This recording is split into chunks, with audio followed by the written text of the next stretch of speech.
How to enable or disable color filters Win+Ctrl+C keyboard shortcut in Windows 11. To enable or disable color filters Win+Ctrl+C keyboard shortcut in Windows 11 try, 1. Customize keyboard shortcut for color filters in color filters under accessibility. 2.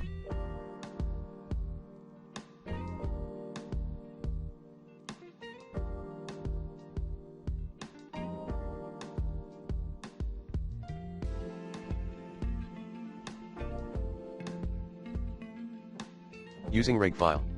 2.1 Enable color filters hotkey.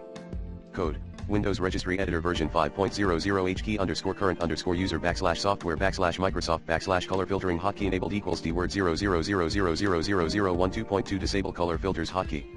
Code, Windows Registry Editor version 5.00 H key underscore current underscore user backslash software backslash Microsoft backslash color filtering hotkey enabled equals D word 000000000